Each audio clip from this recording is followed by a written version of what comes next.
وإيه العوامل اللي كانت وراه؟ بالظبط. وقبل ما ندخل في تفاصيل المغرب نفسها، مهم نقول إن بطولات الناشئين دي زي كأس العالم تحت 17 يعني بتبقى فعلا منصة مهمة قوي للمواهب، بس كمان هي فيها كمية دراما كروية مش طبيعية. اللعيبة لسه شباب صغير، حماس زيادة، أخطاء ساعات، نتائج تتقلب فجأة، فالمتابعة بتبقى ممتعة جدا وفيها مفاجآت. وكونها السنة دي في قطر كمان ده بيخلي ليها اهتمام خاص عندنا في المنطقة. ده حقيقي فعلا. طيب ندخل في الموضوع بقى. الخبر بيقول إن شباب المغرب خلاص ضمنوا مكانهم في الدور الثاني، بس طريقة التأهل نفسها هي اللي فيها الكلام، مش تأهل مباشر، يعني مش أول أو تاني مجموعة.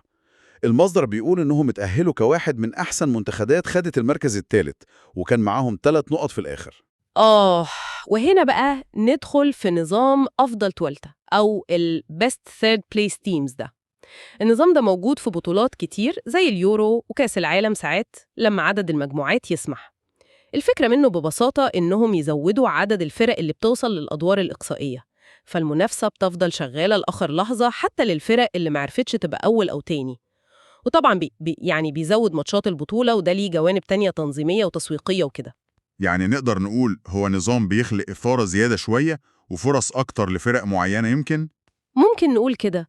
هو بيخلي أمل فرق أكتر عايش لفترة أطول في البطولة، بس طبعا ليه قواعده. عشان نعرف مين الأحسن بين التوالتة دول، أول حاجة بنبص عليها هي إيه؟ عدد النقط. تمام. المغرب كان معاهم 3 نقط. غالبا بيكون في فرق تانية في مجموعات تانية برضو جابت 3 نقط في المركز الثالث. هنا بقى بنعمل إيه؟ إيه الفيصل؟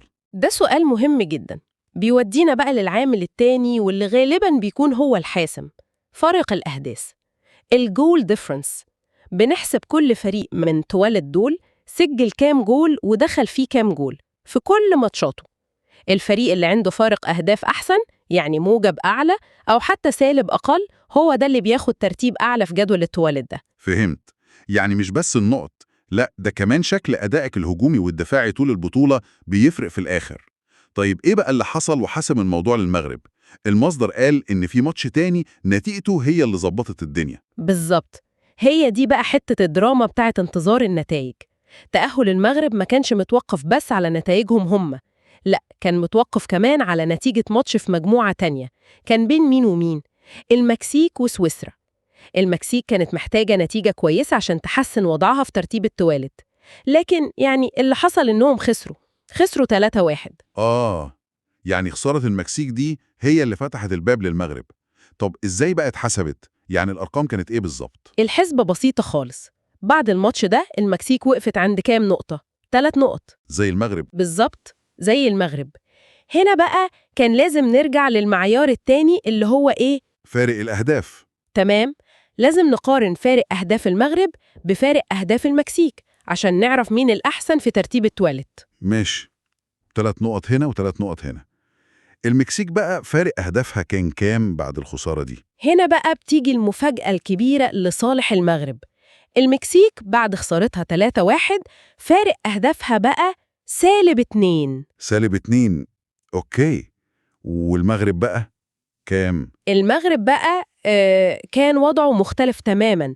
فارق أهداف المغرب حسب المصدر كان -8. يا نهار أبيض. -8؟ أيوة، -8، رقم كبير جدا يعني. -8 للمغرب و2 للمكسيك. ده احنا بنتكلم في فرق 10 أجوال كاملة في المعيار ده. دي مش مقارنة أصلا، ده فرق شاسع يعني. دول هم اللي ممكن يتسببوا في تأهله في الآخر زي ما حصل مع المغرب. كل كرة بتفرق فعلا. يعني نقدر نقول إن البلس 8 دي كانت زي معرفش شهادة ضمان للمغرب في سباق التوالد ده. حتى لو فرق تانية معاها 3 نقط كان هيبقى صعب قوي يعدوا الرقم ده في فرق الأهداف. صحيح جدا. ورقم +8 لفريق مركز ثالث ده رقم يلفت النظر فعلا. يعني عادة فرق المركز الثالث دي بتلاقي فارق أهدافها يدوب 0 أو -1 -2 في الرينج ده. إن فريق يبقى معاه 3 نقط بس وعامل فارق +8، ده ممكن يدينا مؤشر عن طبيعة أداء الفريق ده. إزاي يعني؟ نستنتج منه إيه الرقم ده؟ ممكن نستنتج، وده مجرد تحليل يعني بناء على الأرقام دي، إن الفريق ده ممكن يكون كسب ماتش بنتيجة كبيرة قوي وفي نفس الوقت خسر ماتشات تانية بفارق قليل، أو يمكن اتعادل تعادل سلبي ضيع منه نقط.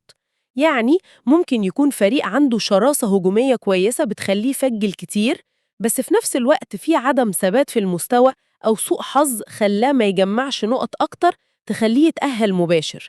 وده بيخلي الفريق ده مثير للاهتمام أكتر في الأدوار الجاية. تحليل منطقي جدا فعلا. المعادلة دي إنك تسجل كتير وفي نفس الوقت معك 3 نقط بس، دي حاجة غريبة تخليك عايز تشوفهم هيعملوا إيه بعد كده. طيب، التأهل بالشكل ده كفريق جاي من سكة أحسن توالد، هل ده ليه تأثير معين على الفريق نفسه أو على حظوظه قدام؟ أكيد ليه تأثير. أولاً من الناحية المعنوية، التأهل اللي بيجي بعد قلق وانتظار نتيجة فريق تاني ده بيبقى ليه طعم مختلف خالص. اللعيبة والجهاز الفني أكيد عدوا بلحظات صعبة، فلما نتيجة تيجي في صالحهم ده بيعمل حالة ارتياح وفرحة وإصرار زيادة.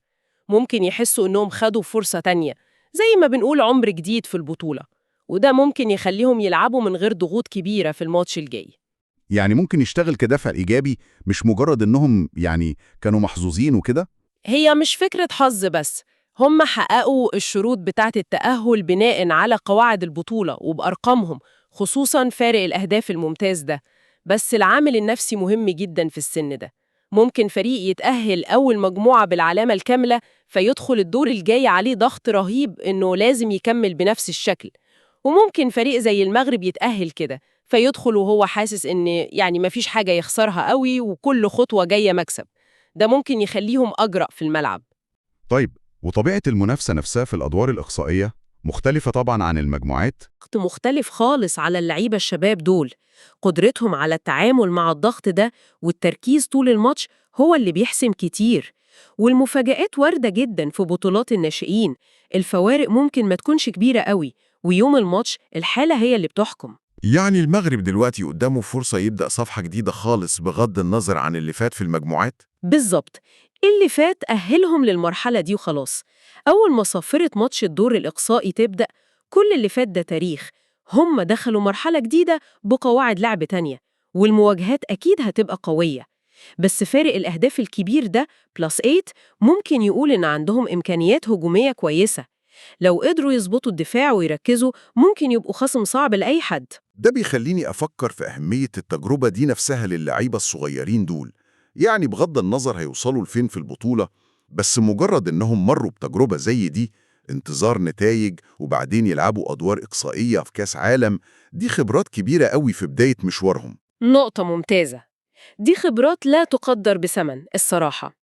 بتعلمهم الضغط، أهمية كل دقيقة وكل جول، يعني إيه لعب جماعي وروح قتالية، وإزاي يتعاملوا مع الفرحة الكبيرة أو الإحباط. كل دي دروس هتفيدهم جدا في مستقبلهم، سواء في أنديتهم أو مع منتخبات المغرب الأكبر بعد كده. البطولة دي استثمار للمستقبل فعلا. تمام. يبقى لو حبينا نلخص تحليلنا السريع ده، منتخب المغرب للناشئين تحت 17 سنة حجز مكانه في الدور الثاني في كاس العالم في قطر. التأهل جه عن طريق إنه كان من أفضل توالد ب3 نقط. الموضوع اتحسم بشكل نهائي بعد